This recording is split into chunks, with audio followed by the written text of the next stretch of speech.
You've probably never heard of polyoxymethylene, but if you drive a car, use a coffee maker, or rely on medical equipment, it's already in your life. And now it's about to get more expensive. On May 18th, China imposed anti-dumping tariffs as high as 74.9% on this one material, a technical plastic used to replace metal parts in everything from cars to ventilators. According to Reuters, this decision targets imports from the US, the EU, Japan, and Taiwan. And while the headlines say it's about trade rules and global fairness, here's what it really means.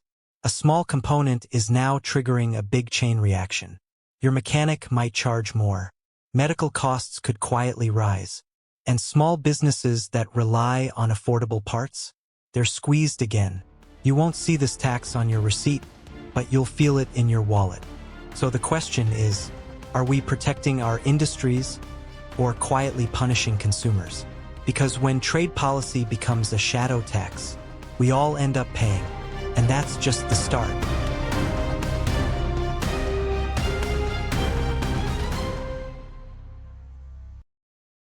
This isn't just another trade dispute.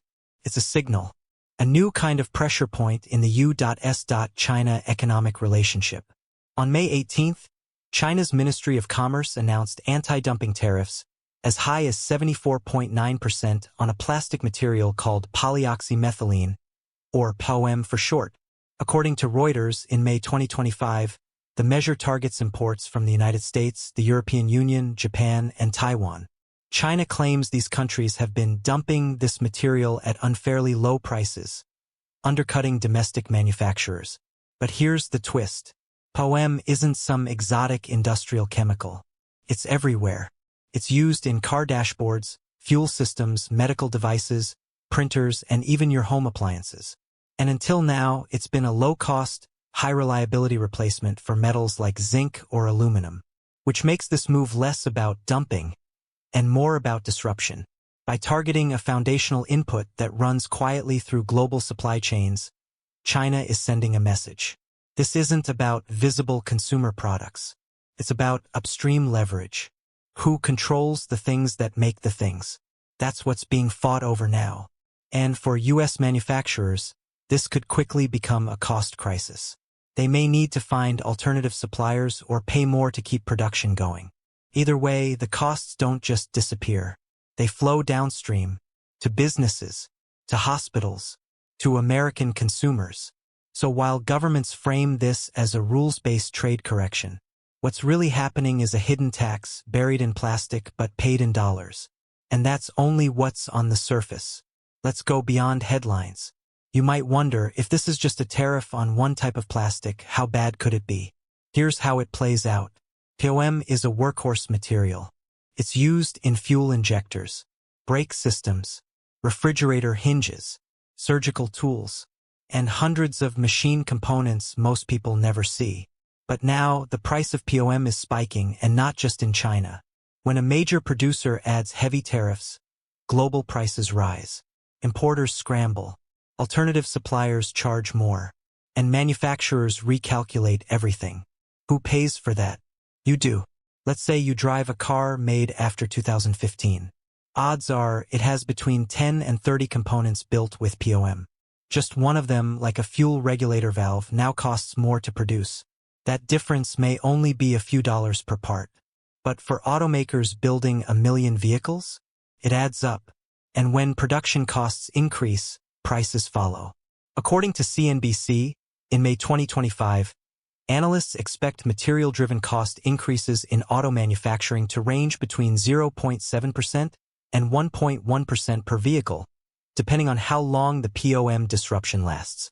That may sound small, but when applied across millions of vehicles, it becomes a billion-dollar problem.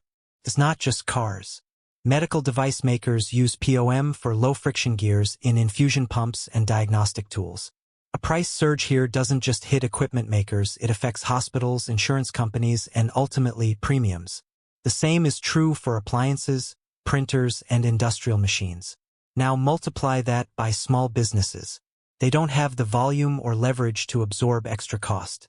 If you run a repair shop or appliance refurbishing business, every part matters. And when core materials jump in price, your margin disappears.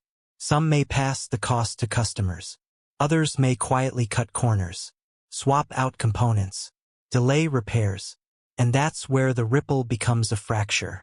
Because when millions of individual consumers, businesses, and public agencies are all nudged to pay more, silently, incrementally, it erodes something larger. Trust. People don't understand why they're paying more. They just know that they are. And they don't see where it ends. From the outside, this looks like a technical trade action. But for American families trying to manage car payments, healthcare bills, and home repairs, this is real. A tax without a label. A burden without a vote.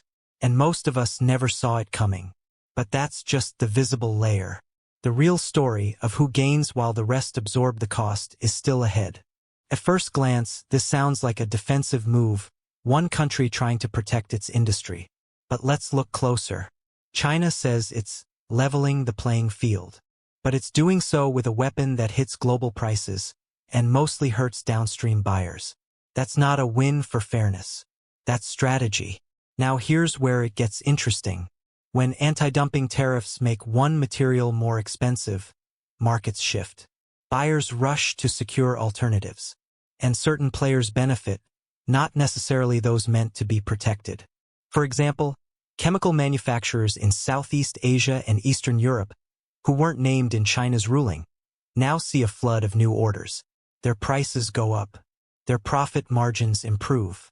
Meanwhile, Chinese domestic producers, the ones supposedly being saved, still face input shortages and rising costs in adjacent materials. In some sectors, they'll struggle to meet demand. It's not about helping the little guy. It's about moving the chessboard. Back in the US, the picture looks just as uneven.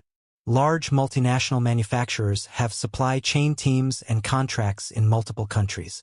They can reroute orders, hedge against risk, and protect their margins. But smaller U.S. businesses, repair shops, contract manufacturers, equipment resellers, don't have those tools. They face three bad options. Pay more, delay work, or cut quality. And if they raise prices to cover costs, their customers, regular Americans, carry the difference. So while global players stay flexible, the burden settles on the most exposed. And that raises a simple question. Is this really an anti-dumping measure? Or just a backdoor way to shape supply chains and extract leverage? Because someone always pays. And in this case, it's not the government. It's not the top exporters. And it's definitely not the high-volume producers with lobbying muscle. It's everyone downstream. It's the family replacing a broken fridge. The garage trying to source parts. The clinic delaying equipment upgrades. And let's not forget, this isn't just about plastic. It's a pattern. Last year it was semiconductors. Before that, fertilizers. Then steel. Different product. Same playbook. A narrow policy move with wide-reaching costs. All hidden in plain sight. You might think the system is working as intended. But if that's true, why does it keep punishing the same people? And if this is how the game is played, who's actually calling the shots? If this were just about one material, one tariff, one country, it might fade in a week. But that's not how it works anymore. In today's economy, even a small disruption can trigger a chain reaction across industries, households, and institutions. Let's start where it hits first: American households. People don't wake up thinking about plastic supply chains. They think about bills. When repair costs go up on cars, refrigerators, or basic appliances, families feel it. Even small increases, $20 here, $40 there, add up fast when you're living close to the edge. And for many Americans, the edge is already too close. According to the Federal Reserve, in April 2025, over 61% of U.S. adults said they couldn't cover a $500 emergency without going into debt. Now imagine that emergency is your car breaking down, and the repair shop just raised its prices because a small plastic part doubled in cost overnight. Next comes the pressure on small businesses. Independent repair shops, dental clinics, tool manufacturers, HVAC services. Many of them rely on parts made with polyoxymethylene. They don't buy at scale. They don't get priority pricing. They feel the spike immediately. When margins shrink, choices get harder. Some raise prices. Others cut staff. A few close their doors. And those lost jobs? They don't make the news, but they change lives. Now look at insurance providers and hospitals. When medical device components rise in price, so does the cost of care. Clinics pass it on to insurers. Insurers adjust premiums. And suddenly, your health plan just got more expensive. Not because of a new treatment or policy, but because a supplier 8,000 miles away hiked tariffs on industrial plastic. Then there's the public sector. Cities and counties maintain fleets of vehicles, equipment, and infrastructure. All of them depend on affordable, reliable parts. When procurement costs rise, maintenance gets deferred.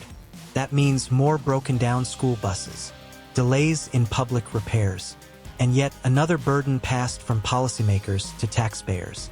But the deepest shift isn't financial. It's psychological. Because each time this happens, each time prices go up for reasons that feel distant and unaccountable, trust weakens. Trust in trade, in stability, in leadership. People stop believing the system works for them. They hear officials say inflation is under control, but they see their costs rising anyway, not all at once, but in every corner of daily life. And they begin to wonder, who is this economy really designed to protect? When global trade moves faster than public understanding, and policy decisions ripple invisibly through everyday purchases, disillusionment sets in. That's the real domino effect, not just on prices, but on perception. And once that breaks, it doesn't fix easily. A tariff on one material shouldn't matter this much. But when that material sits at the heart of supply chains, touching cars, clinics, and homes, it becomes something more. It becomes a quiet surcharge on everyday life. Not voted on, not explained, just passed along until the people paying it forget where it started. And the worst part? It's hard to tell who's steering anymore. Governments say they're protecting industry. Corporations say they're adapting. And consumers are left picking up the tab. This isn't about plastic. It's about pressure. It's about how invisible costs keep landing in visible places, your driveway, your medical bill, your utility room. And if this is just one material in one trade conflict, what else is already happening that we haven't noticed? So here's the question. If this is what protection looks like, who's really being protected? Drop your thoughts in the comments. And if this episode made you rethink the way global trade touches your wallet, share it with someone else who should know.